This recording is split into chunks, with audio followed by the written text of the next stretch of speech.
The current post you hold. Yeah, my name's Sadie Eyles, Slade.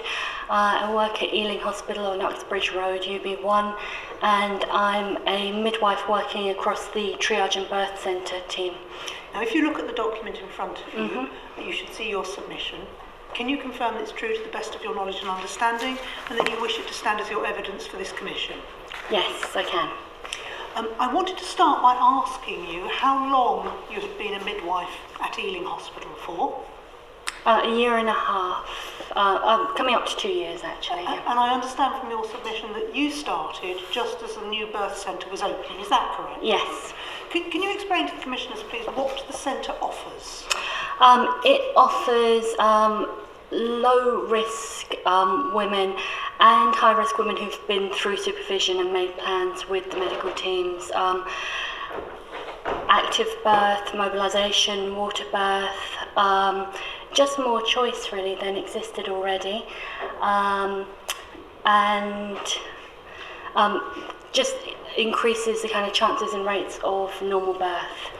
And by whom is the service on a day-to-day level led? We have a manager on the birth centre, Louisa Diaz, and led by the midwifery management that lead the whole unit. And in the background, is there consultant, are the consultants present as well or not? Not in the birth centre, no, but we talk with the medical team if we need them, and we're alongside the labour ward, so we transfer to them when we need to. And that's on the same site, is it? Yeah. Can you help us with what standard you say the facilities at Ealing Maternity Unit are? I think they're very good. We've done very well on our scorecard, I know that. I can speak for the birth centre where I work, but we've exceeded the initial targets that were set for us in terms of the number of women we take and the number of normal births in the unit. And I should also say I work in a new triage area as well, so it's two quite distinct areas, and the triage area has had great success of making plans for women with complex needs. Now, you just briefly told us what the choices you provide are. Are you aware of whether those choices are all available at other hospitals? And I don't mean are some available at some hospitals, but are you aware if there is another hospital or hospitals in the area at which all of those facilities are available? I don't know, because not every hospital has a dedicated triage area, so I can't speak for the triage. In terms of the choices of birthing forms, such as water births and so on and so forth? Yeah, I think most of the other hospitals do. I think the difference, obviously, is just how piecemeal the care is. So I think what we offer is we offer the Southall women who didn't have access to this kind of birth before, or this kind of choice before, continuity of care, and that's very important because a lot of these women, we have a high caseload of vulnerable women who really need continuity of care, so they're getting continuity within the same team, but with choice as well. Can you expand on that a little bit more? Tell us about the population groups that you serve.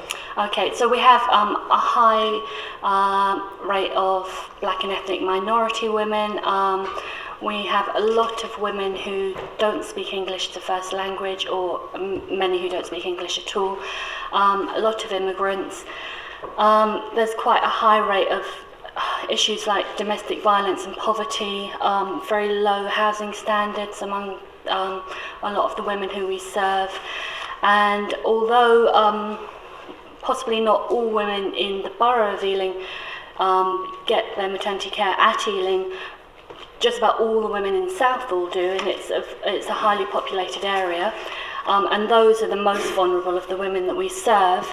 And so basically what we offer them is we offer them antenatal care, choice of place of birth and postnatal care, all within the same organisation. So there's continuity, which is really important in terms of understanding their social needs, plans and records being made and kept for them. And in the time that you've been there, what do you say the impact has been on the lives of the women and babies coming through your and your colleagues' hands? I think because of what we've done in the birth centre, there's a higher rate of normal birth amongst this group of women, which is really lovely to see. Yeah, I think it's as simple as that, but I think that impacts on family bonding, on breastfeeding rates, on really importantly on patient satisfaction. You know. And are those things, do you say, caused by things that are specific to the services that Ealing provides, or are there other services elsewhere that provide similar things? Yeah, other places provide similar things. I think what's specific about what we're offering to the Southall women is the continuity. So the birth centre has changed their choices, but they're able to now access those choices within the existing continuity of care, and that's really, really important for these women.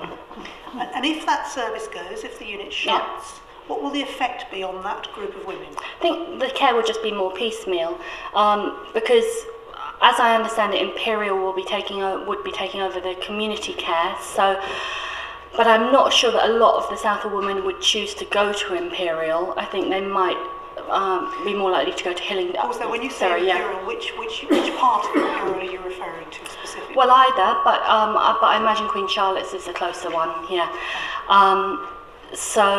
But I think a lot of the Hillingdon women, anecdotally from talking to them and from seeing the kind of other choices they're making, would go west rather than east. So they'd probably go to Hillingdon, possibly to Northwick Park. And then they'd be getting their community care through Imperial, as I understand. So basically they'd be experiencing more piecemeal care, which I think for this particularly vulnerable group of women could be really bad in terms of continuity, in terms of record keeping, in terms of following plans, because it's always very difficult when you shift care from one organisation to another. And actually we're always trying to encourage continuity. It's really key. And thinking about accessibility, if the service shuts, do you have any comment about how easy or difficult it will be for that particular constituency of women to reach the other facilities? Yeah, I think it would be really difficult, and I'm not sure if the other hospitals have taken on board the kind of how much work we do in the triage area with, for instance, women in early labour in Southall who live really quite close to the hospital, but don't always cope very well in early labour for a number of reasons, often because they just don't have the housing to feel comfortable at home in that period, and it puts a really big burden on the antenatal wards when you're looking at a lot of admissions in early labour.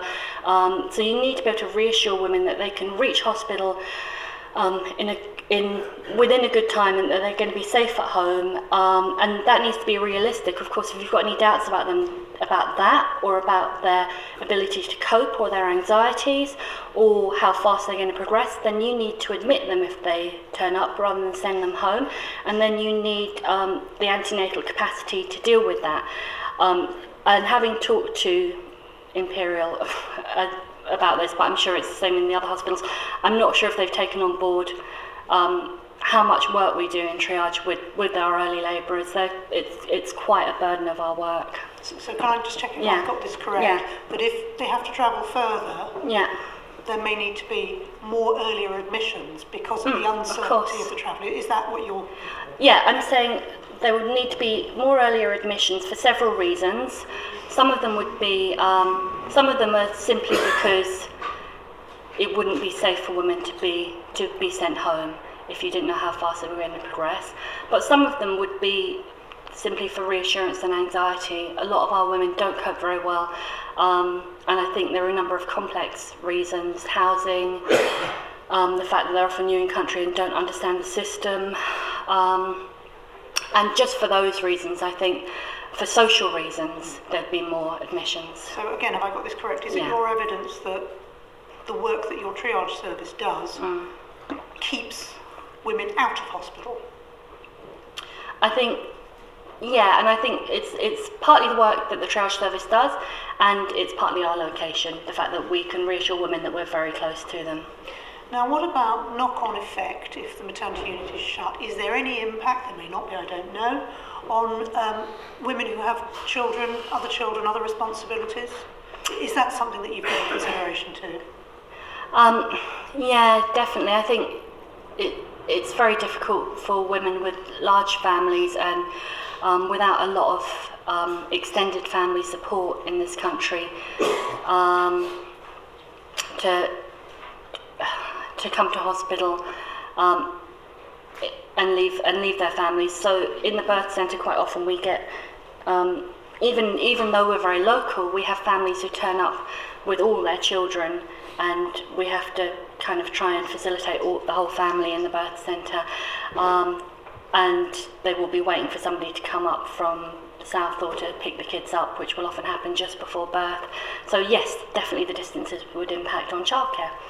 And just in terms of the financial implications, are there financial implications for patients? Yeah, there are, because often if we have women in triage who we feel are fit to go home, they tell us that they can't afford the taxis to and from the hospital, and I think we have quite a high rate of ambulance use in early labour. It's not necessarily appropriate, but I think again it's a kind of social need, and it's something that we try to explain to our women, and we try and explain appropriate use of ambulances. And I don't know if that's been budgeted by the other hospitals, because that will definitely increase if they've got further to go. Now, I want to ask you about some documents that aren't contained in that bundle but were made public by the CCGs fairly recently. Now, what is contained in there is a suggestion or an indication that a maternity booking service has been launched in January 2015, which is supposed to make access easier for women. Now, first of all, can you tell us whether you're aware of this? And secondly, if you are, if you can help us with how it's working. No, I don't know much about it. I think it's the booking is at the community end, so it's the antenatal. So no, I'm not sure. Sorry. Now, we're also told that as at February 2014, a letter was written which indicated that views were unanimous that Ealing maternity services should transition to the planned timetable. I take it that means that the plan was for it to shut down, well, I think fairly soon, if not already. Does that accord with your understanding of the views of consultants in your department? I think it is fairly unanimous in the maternity unit. I think there's a lot of stress amongst the staff and really low morale, because at the moment even our annual leave has been put on hold, so nobody's able to book a summer holiday at the moment. So if they can go to a wedding in a few months' time, move house, a lot of us, are in rented accommodation and don't know where to move or when to move. And so the staff just kind of are on hold with their personal lives, really, and have been for quite a number of months. So it's becoming quite a big issue when you think that that's, an awful lot of people.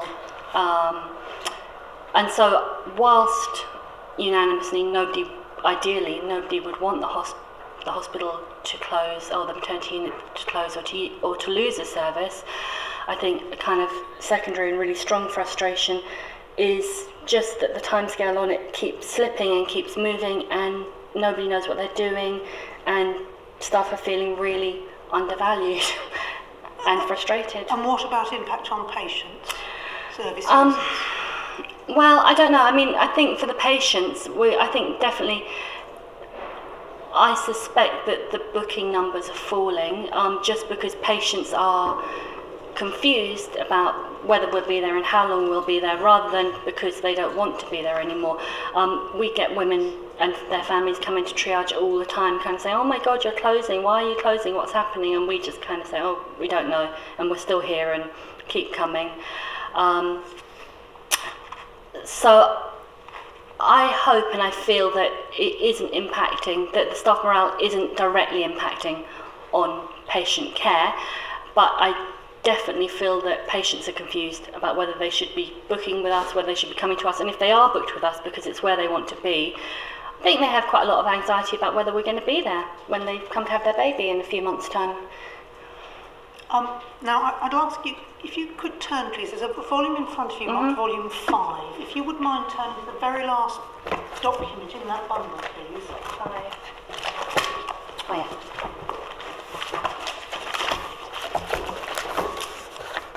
And what that is, it's a letter, and it's dated the 18th of March, and it's a letter to this commission, and it's setting out, it's from the North West Collaboration of Clinical Commissioning Groups, and it sets out,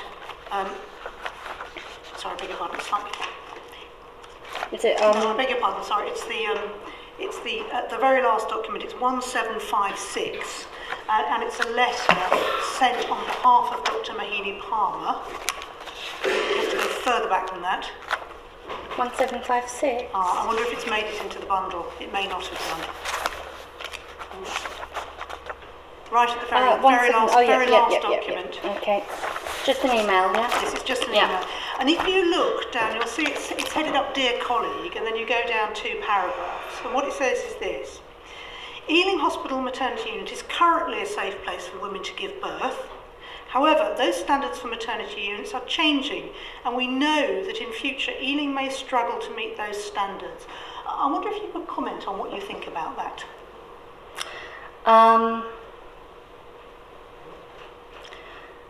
It's not something I've seen. I don't know what that's based on. I'd have to know more about where that's coming from.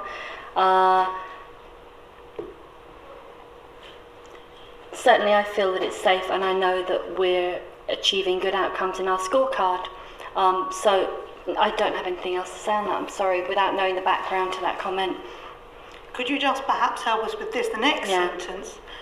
And I understand that you don't know the basis of this, but this could lead to an unplanned closure which could increase clinical risk. Now, in your view, working in the service at the moment, is that something that you think is likely to happen, unlikely to happen? No, it's not something that I'm seeing evidence for at the moment.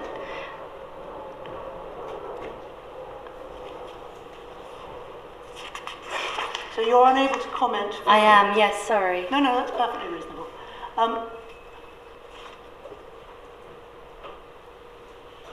I just wanted to ask you finally this, in terms of, and again you may not know the answer to this because it relates to the other services, do you have any information or understanding about the state of readiness of the units which are to receive the service users from Ealing?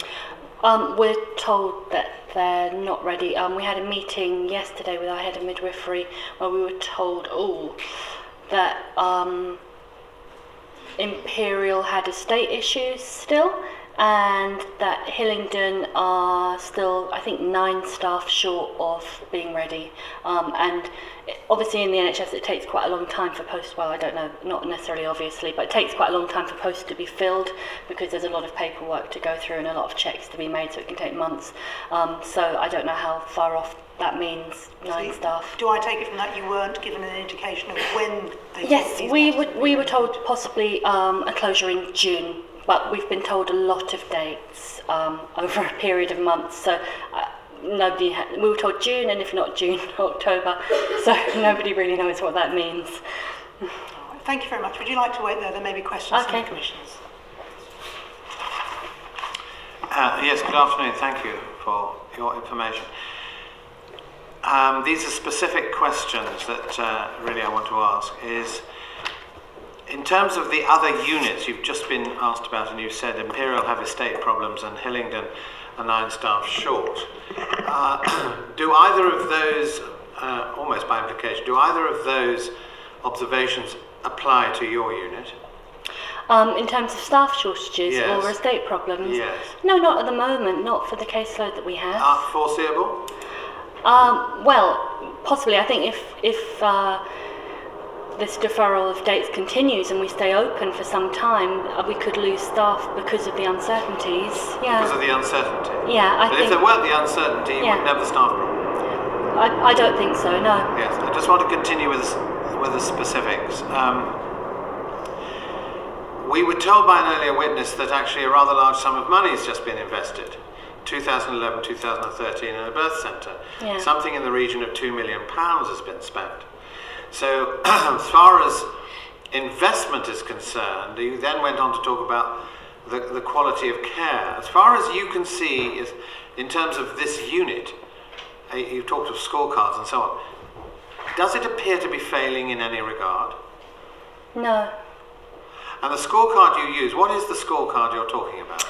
It's the reporting scorecard to the commissioning group. And what kinds of criteria are involved in that? Off the top of my head, I can't tell you. Don't worry if you can't. Yeah. I wouldn't mind seeing a scorecard at some point. Do you have one with you? On my phone, I believe. On your phone? I may have one, yeah. Well, you know what the inquiry is, so perhaps I'd quite like to see what it is they're looking for. Yeah. Over to anyone else? I think they should be publicly available. Yes, I do too. Yeah, on the CCG. Yeah. Yes, very, very interesting. When you say Hillingdon are 9 staff short of what they require. So I've been told. Sorry? So I've been told. Yeah, no, but I mean, even assuming it's 8 or whatever, would you think there's a chance that some of the staff currently working at Ealing would be among those they would be able to recruit? No, my understanding was they've already accounted for our numbers because we've already been allocated to the other West London trusts. So they know exactly how many of us are going there, and actually, in some instances, exactly which roles we're taking as well. So I don't think we're part of that. I think they still needed extra staff. So from your point of view, that's kind of, if the closure goes ahead, then we'll have to do this, and at that point you will move to whichever. Yeah. So exactly, I've already been allocated a role at Imperial if the closure goes ahead. Sorry, was that the question? No, that's fine, and I think it's fine for an answer. Obviously, it's not a very good situation to be in, but I was going to ask you just for some idea of scope of how many births and how many staff you have, and whether you feel that the new capacity that's being opened up it will be replicating that elsewhere. Well, yeah, I think we have around 3,500 births a year at Ealing. We're taking 20% of those in the birth centre, and we only have 3 rooms there, so we've kind of exceeded the target set for us there. I think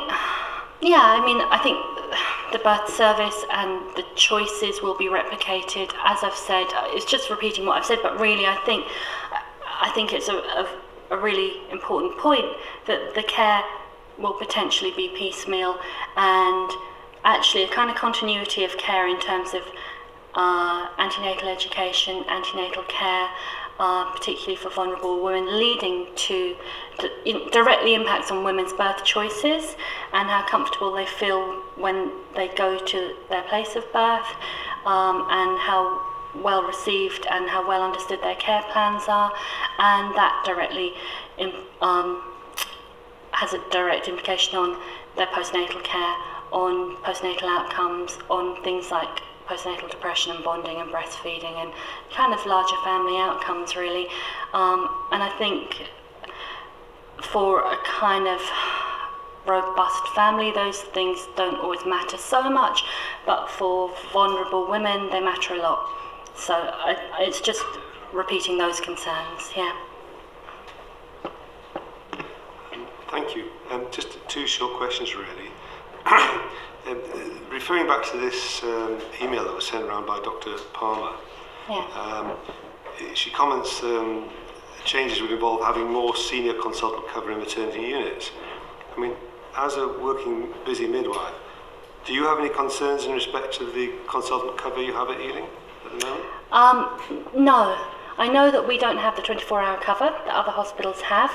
Well, we do have on-call cover, so we do have 24-hour cover, but not in the hospital necessarily. In the hospital, is there senior registrar status, or I forget what? Yes, yeah, absolutely. So there's always a senior registrar. So, for example, if you need to do an emergency Caesar, yeah, the skills are there to do absolutely, one yeah. instantly. Yes, they and are. The anaesthetists are there.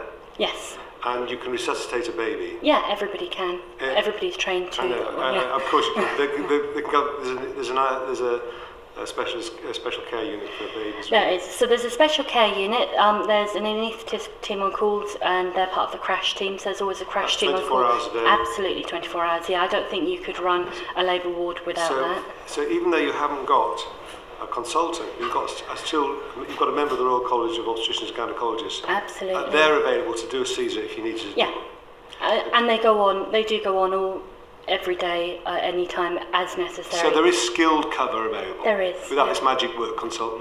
Yeah, absolutely. And the consultants come in when they're needed, if they're needed. If they're needed. Yeah. And that's not been a source of anxiety to you? No, not at all. Yeah. The other thing is just pushing the idea of home births. I know there is controversy around whether there should be home births or not, but accepting that they have a place. The community you serve, would you feel it is one that would accept an increased number of home births, or would be able to, having regard to Dr. Palmer's email? Yeah, sorry, I haven't read all of this email, so I'm not sure about everything that's being said in it. It's in the penultimate paragraph, halfway down. It says expanding the number of community midwives and investing in the home birth team. Yeah. Now, having regard to the facilities and the resources that the community that you serve have. Okay, as a birth centre midwife, I worked with home birth before I came to the birth centre, so I'm an advocate of home birth, but I would have really strong questions about whether these women have appropriate housing, whether this is a choice they'd want to make, because actually a lot of these women find it difficult to stay at home in early labour because they're in often very crowded housing situations where they may be sharing, where they may have a room in a house where there are other families, and this is something that women tell us over and over again. And whether home birth is something that they would want, I mean, I would be very happy to work with any women around home birth. I wouldn't see it as a safety concern, but I think socially it may not be what our women want. There may not be privacy that may. Exactly, yeah. Thank you. Thank you very Okay. much. Thank you very much for your attention. Okay. All right, thank you. Very much.